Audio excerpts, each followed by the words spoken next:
Note کر لیجئے کہ جہاں تک پروٹیسٹنٹ مذہب کا تعلق ہے وہ تو پہلے سے ان کی جیب میں تھا. یہ ویسٹ کا لفظ آپ نے پڑھا ہوگا اور اخبارات میں آتا رہا خلیج کی جنگ کے دوران. ویسٹ ایک تو کہتے ہیں یہ بھیڑ جو کاٹ جاتی ہے منہ سوج جاتا ہے، ایک یہ ویسٹ مخفف ہے. وائٹ اینگلو سیکسن پروٹیسٹنٹس، سب سے پہلے یہود نے انہیں شکار کیا، اپنا اعلی کار بنایا. یہی وجہ ہے آپ کو معلوم ہے 1917 میں انگریزوں کے ذریعے سے انہیں یہ اجازت ملی کہ فلسطین میں زمینیں بھی خرید سکتے ہیں، جائیدادیں بھی خرید سکتے ہیں. بالفور ڈیکلریشن انگلستان کا وزیر خارجہ تھا جس نے کہ یہ اجازت دلوائی ہے. ورنہ یہ کہ خلافت عثمانیہ جب تک قائم رہی ہے خلیفہ عثمانی ترک خلیفہ نے اجازت نہیں دی.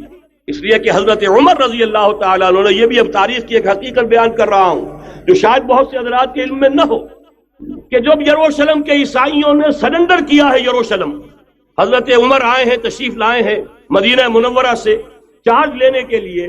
اس وقت جو ٹریٹی لکھی گئی ہے، جو معاہدہ ہوا ہے، اس میں وہاں کے یہودیوں یہاں کے عیسائیوں نے طے کرایا تھا کہ یہاں آپ یہودیوں کو آباد ہونے کی اجازت نہیں دیں گے. یہودی آ سکتا ہے، زیارت کر سکتا ہے، اپنے مقامات مقدسہ کو آ کر دیکھ سکتا ہے، یہاں آباد نہیں ہو سکتا. اور یہ کون شرط رکھ رہا ہے؟ عیسائی. اس وقت تک عیسائیوں کی دشمنی یہودیوں کے ساتھ اس درجے میں تھی. اور یہی حضرت عمر رضی اللہ تعالیٰ عنہ کی وہ شرط تھی کہ سلاطین عثمانیہ، خلفائے عثمانیہ نے بھی، حالانکہ یہودیوں نے بڑی سے بڑی رشوت دینے کی کوشش کی ہے، سلطان عبدالحمید خان کو یوں سمجھیے کہ سیم و زر سے خریدنے کی کوشش کی ہے، لیکن اس کے باوجود ان کا کہ جو فیصلہ حضرت عمر کر گئے تھے، جو کمٹمنٹ رضی اللہ تعالی عنہ ان کی ہے، میں اس سے سرے منہ انحراف نہیں کر سکتا. اصل میں اسی کی تو صدا ہے جو فری میسنری کے ذریعے سے خلافت کا خاتمہ کرایا گیا، کہ یہی سب سے بڑی رکاوٹ ہے. اگر خلافت ختم نہ ہوتی اور اگر کہیں جہاد کا اعلان خلیفہ عثمانی کی طرف سے ہو گیا ہوتا تو یہ کہی تھی بات. جب حضرت شیخ الہند رحمۃ اللہ علیہ جب یہ اسیری میں تھے مالٹا میں، تو وہاں کا انگریز کمانڈنٹ، اس نے چونکہ وہ کچھ مرید ہو گیا تھا یا کم سے کم عقیدت مند ہو گیا تھا، ایک روز حضرت شیخ الہند نے ان سے سوال کیا اس شخص سے کہ آپ لوگ ہماری خلافت کے پیچھے کیوں پڑے ہوئے؟ یہ تو بیمار تم خود کہتے ہو، یورپ کا مرد بیمار ترکی، آپ کو کیا ڈر ہے اس سے؟ آپ کیوں اس بیچاری خلافت کے در پہ ہیں؟ اس شخص نے جواب دیا تھا، مولانا اتنے بھول پن کے ساتھ بات نہ کیجئے، ہم بھی جانتے ہیں آپ بھی جانتے ہیں، اگر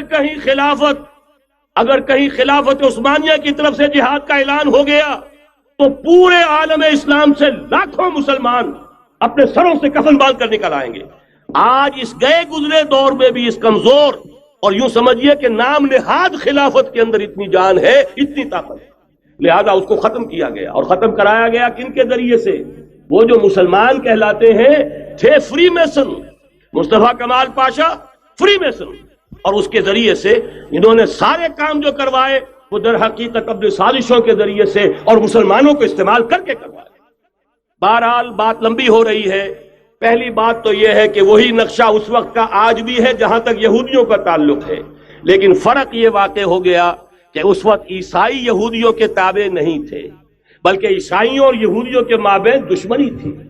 آج یہودی عیسائیوں پر مسلط ہو چکا ہے.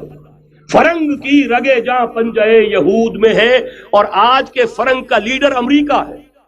امریکہ کا صدر یوں سمجھیے کہ وہ ان یہودیوں کا غلام ہے، مجال نہیں کہ ان کی مرضی سے ادھر سے ادھر ہو جائے، اور اگر کوئی غلطی سے ادھر سے ادھر ہو جائے تو اس کا پتہ چاک ہو جائے گا.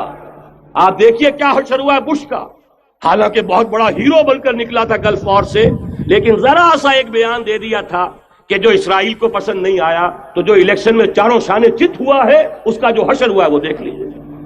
تو پہلی بات تو یہ سمجھ لیجیے کہ آج بھی یہودی یہ نیو ورلڈ آرڈر ہے، نیو ورلڈ آرڈر، اور اس میں عیسائی دنیا اس کی اعلی کار ہے.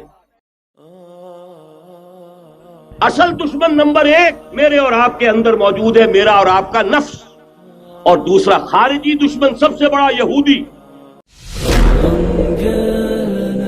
وفرحنا بعد وبقاله زمان لأنه معانا شهر